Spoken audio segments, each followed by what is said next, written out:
Do you want to stay more focused on the right goals in your life, or even just figure out what the right goals are for you? Do you want clarity? Do you want better work-life balance? Well, you're in the right place. Welcome to Success Through Failure. Welcome to the Success Through Failure podcast, the show that reveals failure as your path to success. You'll listen to intriguing interviews with some of the most successful people on the planet and learn how their failures became a launchpad for success and how yours can too. Here's your host, former Division I All-American wrestler, former Division I head coach, speaker, and personal coach, Jim Harshaw. Welcome to another episode of Success Through Failure. Today, I bring you Jared Kahmar. Ever since I finished my career as a Division I All-American athlete, I longed for not only the clarity of purpose that I had as an athlete, but also the accountability that comes with aspiring for big goals with a team of like-minded people. Then I discovered mastermind groups. Masterminds are small groups of like-minded people who get together either in person or over Skype or just over the phone to provide support, feedback, and advice to other members of the group. So I dove in and I learned all I could about mastermind groups, and then I finally launched my own. And the change was instant. I regained the accountability of being part of a group of like-minded, hardworking individuals who hold me to a higher standard. My mastermind group helps me get feedback and advice and even validation when I'm making big decisions in my life.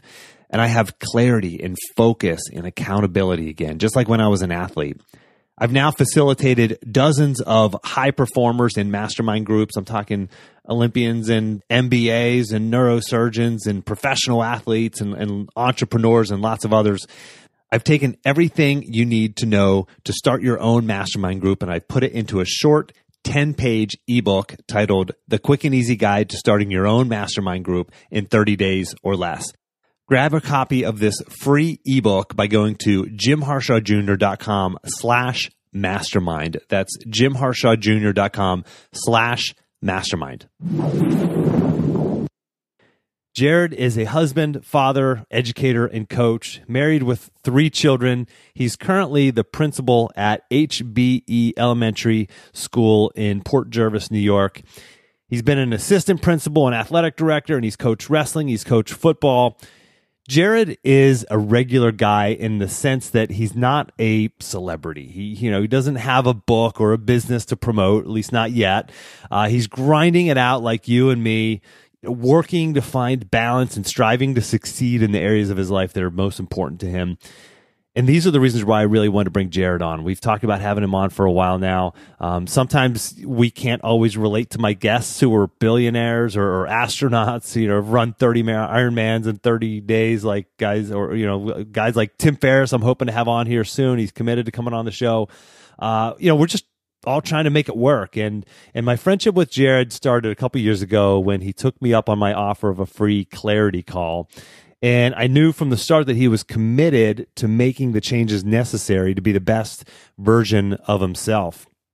And I want to share with you how what he does to find success is relevant to you and practical to you, that you can put this into place into your life. These are real world tactics that work, that Jared's done and gotten results with. And we'll also talk about what he struggles with, because it's likely to parallel your own struggles in your own life. And if you don't have time, as always, to listen to the entire episode, or if you hear something you like but don't have a chance to write it down, make sure you grab your free copy of the action plan. Just go to jimharshawjr.com/action. Jared, welcome to the show. Hey, Jim, thank you so much for having me. I'm in my office here. I got to take a ride up this morning, and I listened to one of your prior episodes that I had missed. Nice. And you were taking the audience through being grateful and 3 things you're grateful for. So mine on the ride here were for this opportunity to speak to you today, Jim. Certainly always, every day, my family, my wife, and my 3 kids, and 1 coming, and all the work that I've been able to do with you. So thanks for having me on, Jim. Awesome. So that was probably episode 120, I guess. So for the listener, Yes. If you're interested in that, that's talking about focus, clarity, and inspired action. Jared, so let's do this. Let's start with, how about you tell the audience how we first had that conversation, why that conversation came about, and kind of what that sparked for you? So coming on to the podcast or No, the first conversation way back a couple years ago when we had that clarity call, that first coaching call. Yeah. So Jim, I was actually on a commute. I was working a side job. My wife was on a maternity leave, and it was on the weekends. I was heading to that job, and you actually remember exactly where you're at. It sounds like I remember exactly where I was at. Dr. Gilbert was the episode. And my one of my mentors that you work with, Paul Hartman, an old wrestling buddy of mine, just coaching conversations. Hey, you got to check out this podcast. It is awesome, right? So I listened to the episode on the way to work or to that job, and I remember, I dial in and Dr. Gilbert's just ripping off, right, story after story after story. And I can remember thinking like, man, as a coach, as a principal, as a leader, this is what I've been looking for. And it just got better as it went. And then I listened to another one on the way home. So I told you, I got home like after midnight. I woke my wife up. I was like, Laura, you have to hear this, right? So there we are, and we're listening to some of the Dr. Gilbert stuff, and I was like on fire, right? Kind of like finding that magic potion, I guess, if you would. That's episode 33, by the way, for the listener, jimharshawjr.com/33. Yeah. So then, just kept tuning in, and I actually got connected with Dr. Gilbert and led me to a phone call with you. And I was at a sort of crossroads in my career and kind of in my personal life and what my next steps were. And we had just had some sort of conversations about that, Jim. And you had been recently launching Reveal Your Path, and it was just perfect timing for me. And I was able to jump in and jump into the work that you're doing. And my life is better for it, and I couldn't be more grateful for the work that you've helped me to do. Well, thanks, Jared. So this episode, for the listener, this isn't about promoting Reveal Your Path. This is about, and Jared is probably going to talk about it because that's been a lot of his experience here. But this idea of a productive pause and actually working on your life and reaching out to get help and to talk to other people who can bring you insights and take you through a process to get clarity in your life. And Jared's really done that. I mean, he really has taken that to heart. And so, Jared, talk about you went through a Reveal Your Path, and like you said, you were at this crossroads, and you made a commitment, and you end up. I remember where I was when you called me and said, "Hey Jim, I've got to tell you, I got the job." So, can you tell me about the change they made and the new job? Yeah, so I'll try not to delve too much into it. I know you got short time here on the setup. I was an assistant principal at a high school. Was a high school wrestling coach, formerly an athletic director, and the success I had in those two positions have kind of paid me back since then. And I think I can talk a bit more about that later. But I had the opportunity as I got into high school AP. I really wasn't able to coach and just missed it terribly. And a junior college up the road from us was starting a program brand new, and the AD had reached out to me, and I got that job 2 weeks before the semester started. Brand new program, and had to get everything about a program up and running in 2 weeks, including I had 0 athletes. So that was just an awesome experience for me. I was able to still be the assistant principal and start and run that program. And through the work we did over a couple of years, I always sort of in the back of my head, like college athletics, athletic departments, maybe working at that level or coaching. But I sort of feel like I missed the boat a bit because I was well into my career here as an educator. And, I was all of a sudden, though, the work we were doing, I was starting to be able to have conversations about some jobs that were out there and people reaching out. And, my wife and I were looking like, wow, we could do this, right? So that's what kind of brought me to you. I was not that I wasn't happy as an assistant principal, but I was kind of ready for what's next, but was also had this other career that was sort of manifesting itself in front of me. And I didn't. Go ahead. Well, and you did the work to go, okay, what is important to me? And then you created a vision for your life, and you created an action plan, and you followed through, and you took action, and you became a principal, which was amazing. And a lot of people feel kind of stuck where they're at. They're not, or maybe they have like a couple of career options. Like I could go this way, I could go that way. And that's where you were, and you created a plan to figure out what was the right path forward, and you executed on that plan. You determined the right path, and then you executed on that plan, and it landed you as the principal of a school, not a school that was successful. I mean, this is a school that was really struggling. So can you tell the listener about what was going on at that school when you took over, and the changes you've been able to implement?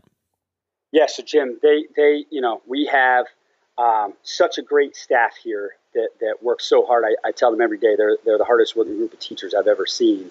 And when I was getting this position, we were underperforming in our scores at the state level, right? So we had a state designation that we had to work out of, and we have.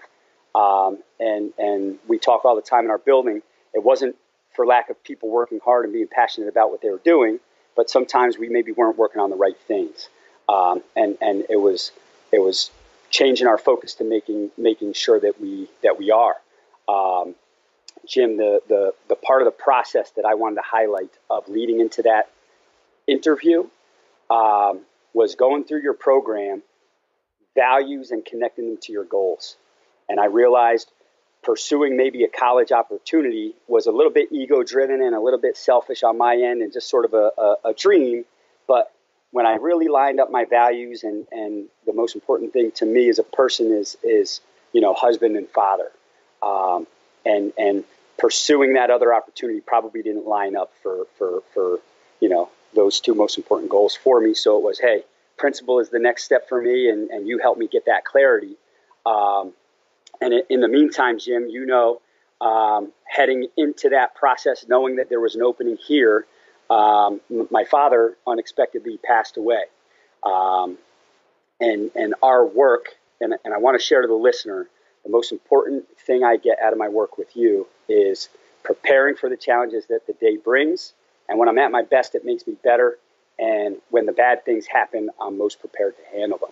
And that's important to understand, I think, because we kind of have this vision for our life, and we're going down that path, and then bam, we just get a right hook out of nowhere, and your father passed away. I mean, that was that kind of thing really rocks your worlds. But you were on a path, and you had good balance in your life at the time, and I felt like you were in a good place to sort of at least manage the overwhelm that comes with something like that.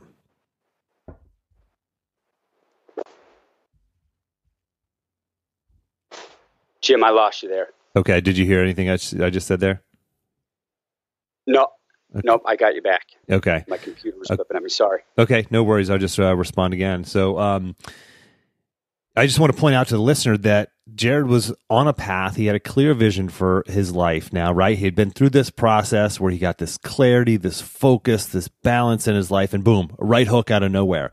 And I think it's just important to understand that those things happen, right? Those are inevitable. There are things that are outside of your control that will come. Not maybe, but they will. They're going to hit you. And you just have to be grounded. You have to have a plan. You have to be focused and locked in and balanced in your life, and have the right relationships in your life, the right goals in your life, et cetera, to help you through those rocky times. So sorry to interrupt, Jared. Go ahead. Yeah, no, that's all good, Jim. And that's something I'm proud of when I look back on that time, being able to handle that situation, and our family worked together to get through that. Any other time in my life, 2 weeks later was this interview and that process, I would have backed out of that opportunity and just, hey, the timing's not right. I need to focus on this. And the work we did, I was able to be at my best to serve my family and honor my father, while continuing to prepare for that opportunity and being in the best way possible. That gives me chills just hearing that, honestly. Being able to honor your father and also stick to this commitment that you wanted to make for that was best for you, your family, and your life. Yeah, and really Jim, the work that we do in RYP, and I talked to Paul, my buddy I mentioned earlier last night, about coming on the show today. And, I hear you in your podcast and talking about RYP, and you're such a humble guy, Jim. And sometimes the way you talk about the program, like you're afraid to sell that. And it was important for me today to kind of be a mouthpiece for you and the work you're doing with RYP. You talk all the time about we all need a coach and accountability. For the listener out there, I've gone through this several times now with some really high-powered individuals, and these are great men that I look up to that are coming on and leaving better from the work they do. This stuff is real. It's life-changing and just super powerful. Yeah. Thank you, man. It's humbling to hear that. So Paul, Jared, you think about Paul right now. So Jared, you took over this struggling school, and one thing that you had brought up in one of our coaching calls was this idea, again, go back to Dr. Gilbert, who I interviewed in episode 33, who runs the Success Hotline. For any listener, if you're interested in the Success Hotline, I'll put the phone number in the action plan for the Success Hotline. It's something that I know Jared does a lot. I call it most mornings, not every morning, but it's part of my morning routine, is called the Success Hotline. Gives you a short, sort of little powerful message, a little jolt for your day. And but you took one of the things that Dr. Gilbert talked about, which I guarantee, however many thousands of people call his hotline every day and probably didn't do it. I know I didn't, but what you did is you took this concept of carrying around a folder. I thought this was so cool. So can you share this with the listeners? Yeah. So Jim, a quote that kind of jumps into my head, you want to become a great communicator, be a great listener, right? And that's sort of counterintuitive. You want to be a great coach and a great leader, well, be coachable. And I can remember hearing an example of someone that did this, and I took that and I implemented it. And that's part of our work with the program. You're sharing these nuggets of information on this podcast and these great tips, taking that then and applying it. So this folder, I'm a coach and I'm a competitor, and from my wrestling mindset of, hey, if you're competing in New York State, you're competing to be a state champion. Well, if I'm the leader of a school in New York State, I'm competing to create the best school in New York State. So I have a folder here that I was doing a lesson with my third graders on goals, and I shared with them that's a goal of mine. And I created this folder that I believe in image boards, right? So the outside of this folder has our school and different things we're doing to make it the best in New York State. And then inside that folder, as I come across something that's part of our vision or an article or a quote or saying, I fill that folder with it, and it's kind of like my personal motivation. And when I'm out in the hallways, I bring that folder. And, we talk to the kids about setting goals, advertising it, sharing it with the world, and having a plan. What does it say on the outside of that folder? So it literally says HBE, the number one school in New York State. Yes, I love that. Yeah. It's great, man. It's like, so you got a goal, you got a vision, and you're like, I'm going to write it down, and I'm actually going to write it down on somewhere where people can see it, and it's going to be somewhere where people can see it, and I'm going to carry it around, and it's going to be really visible. So for you, the listener, do you have the guts to do that? Do you have the guts to actually put it out there? Pretty cool, Jared. Yeah, it's fun, and then the kids hold me accountable. They see me in the hallway, and I don't have it. They ask, Coach, where's your folder? Right? Can you send me a picture? Would you feel comfortable sending me a photograph of the folder?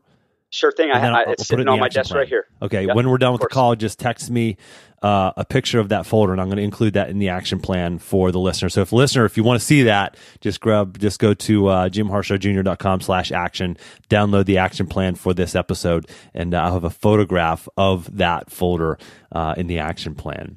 Yeah. And Jim, if I could just jump on that real quick, you talk about some of the things that we do, and you call them life hacks, right? So that's just a life hack. It's an accountability piece for me. And I'm looking in my office at my bookshelves here that would just appear to be like, the typical office bookshelf, right? But this thing is filled with different reminders of what my life hacks are, of what's most important to me. And they're just, some of them are just symbolic. For example, our school had, the old like Rydell High microphone, right? Yeah. So we have that original. It's on my bookshelf, and that's my reminder. You need to be visible. You need to be on your announcements morning and PM, letting the kids hear you. That's a 2-minute opportunity to grow your school. Get out there and do it. Nothing's more important than that. So you look at it, and it's just a microphone, but everything there is intentional about that environment of excellence you speak of to keep me accountable through my day. And for the listener, that environment of excellence, and I've put some words around it, actually a mnemonic around it, and it's MAPS. You have to know your MAPS, MAPS, and it's The first one is the media, media that you allow into your life. The second one is area. The third one is people. And the fourth one is S, is speech, your talk, your self-talk and your out loud talk. But the area is what I want to focus on. And that's what you're talking about, is that physical space, right? That physical space, where you can see your goals. You have these things that are intentionally placed on your shelves and in your office and in front of you that remind you they're part of this environment, right? That you have to create this environment that reminds you of your goals, reminds you of your values, and drives you forward. And Jared's done that, that's why I want to bring him on the show. I mean, it's like, this is a real guy implementing this stuff and seeing real results. And Jared, another thing you brought up to me and I've learned a lot from you, so that's another reason I wanted to bring you on, is you talked about dollar cost averaging. I'm not an investment guy, so I didn't really know what this meant, but you brought this up and you said it's this investment strategy where it's like about staying in the market when the market's sliding and going downhill, and then you buying more shares cheaper, which gives you a greater profit when it comes back, kind of sticking to it. And the same goes, you said, the same goes for implementing habits and staying the course when you're in a slump to help you come out of that slump in a better situation. Can you talk about that a little bit? Yeah, for sure, Jim. One of my favorite parts of your podcast is when you have your guests talk about their routine, their environment of excellence, their productive pause. What are the hacks in life that they're doing to make themselves better and prepare? And if there's business guys out there and I'm wrong on this dollar cost averaging, I apologize. It's just how it makes sense in my head. So we're redefining it right here on the podcast. Yeah, you're good. That's right. So it's real easy when things are good to stick to my routine and know how to best prepare myself, right? Being intentional about our time and getting ourselves ready for our day and building principle. There's a lot of unpredictability there, and sometimes it beats up on you, but you weren't prepared to encounter the things you didn't know were going to happen, right? So doing these action items in the morning especially is setting your day up to be the best day that you can have and be most prepared for whatever's gonna come at you. And that's easy, Jim, right? When we're on top and things are good, but life happens every day, and those little things that can throw us off, or the big things that really weigh on us, it gets easy to not stick to that routine, or to be up late working on something and not get up early and hit the snooze button and follow your routine. So that dollar cost averaging is continue to pay yourself in the morning every day with that routine so that you can live the best life that you can. And mine, I wear different hats in different roles, and I always looked at, well, which role could I afford to not be my best at? And the answer is none of them, right? So I have to do these things and continue to pay myself, even when things are not going well, so that when I come out of it on the back end, I'm better for it. That's fantastic. What role can I not afford to be my best at? And the answer is none of them. And for the listener sitting out there who's maybe saying, yeah, but you've got a good job, or your family's great, and you've got all these things, there's a lot of things that you have to balance in your life, Jared. How do you find that balance and that consistency? A lot of people struggle with wanting to be the best in all these areas of their life, but while focusing on one, the other might be failing. And that's, it's not something that I think you or me or anyone is perfect at, but how do you work to keep that balance? I mean, any habits, or you talked about routines, any habits or routines that are important to you? Yeah, Jim, something I want to tie in here, so exciting to me about the work that I'm able to do through Reveal Your Path. And that's a question I've asked you probably 15 different ways over the couple years we've been working together.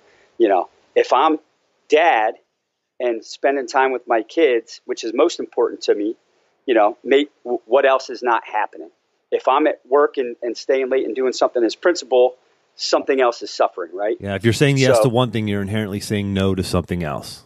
Yeah, and I felt like those things in my life, those different hats, were competing with each other.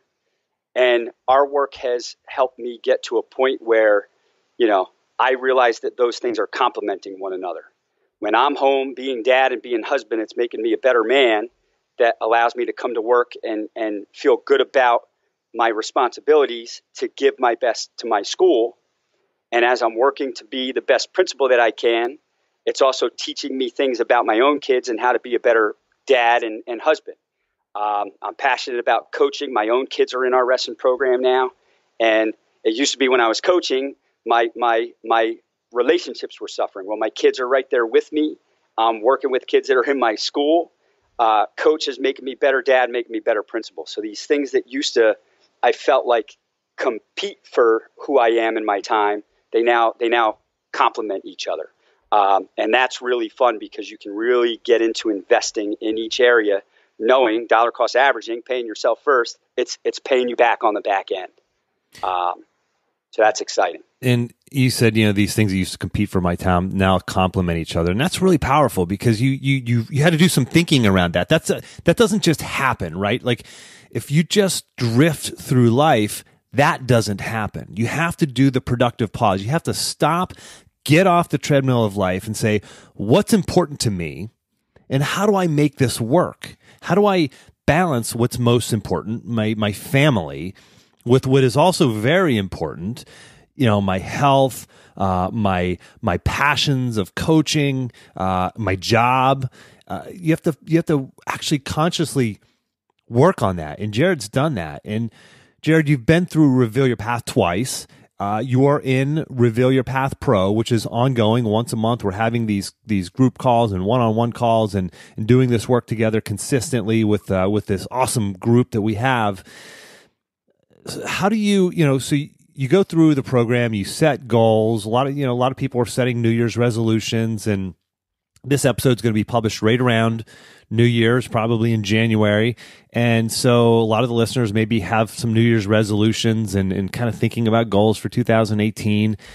How do you stick to these? How do you keep these top of mind? And how do you not let your goals or your resolutions just fall away? I mean, any tactics that you use for keeping these top of mind? I assume, part of that's just this environment of excellence that we already talked about, but anything else that helps you? Yeah, Jim, I'm glad you mentioned the productive pause. That was counterintuitive to me. The hardest thing about this program, I'm a wrestler in my heart. I've been doing this for the better part of my life as an athlete and a coach. And that mindset of if there's minutes in the day, I'm working. And I'm not going to stop working because that's sort of my thing to beat the average, right? To outwork our opponents in life. So to take that 10 minutes and pause and actually review your goals or prepare yourself or clean your office or hydrate or just mindfulness or meditate, and some of the things you talk about was just counterintuitive to me because it wasn't leading to product in front of me. But the work has showed me you take the time to do that, you'll get, your productivity will be tenfold later. So paying yourself first. I have a routine that we've built together that really pulls a lot of the best of some of the people we've heard through what we do together. And you talk about them, so I won't belabor them, but I find I can't do them all every day, but when I do most of them, I know that I'm at my best. And then I'll just talk about some of the things I've added that maybe the listener has, can see some value in. And the New Year's timing is perfect. I went through RYP the first time, the month of December. So I was heading into the New Year break, and we came across, and I forget how or who it was from. I think it might have even been from another podcast, but this iMovie concept of, I've identified family, relationships, health, and wealth as every goal I have falls under one of those categories. So coming out of the program, I needed a hack to organize this for me, keep the work rolling, give myself a reminder. So I talked about image boards earlier. I found images that represented each one of my goals and what's most important to me.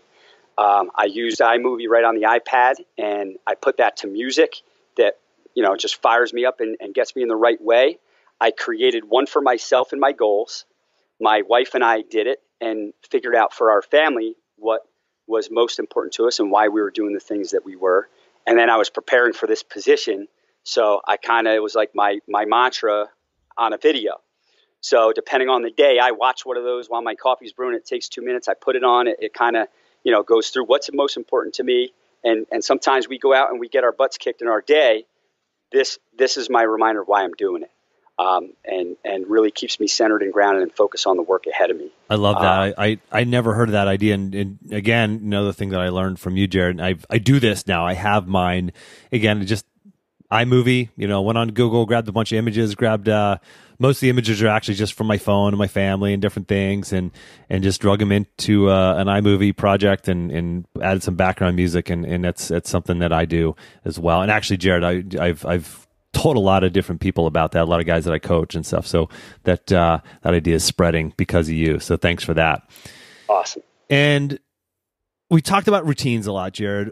And the questions that I ask everybody on this podcast. What is an action item for the listener? What's something they can do in the next 24 to 48 hours to really start moving towards their goals in a balanced life like you have?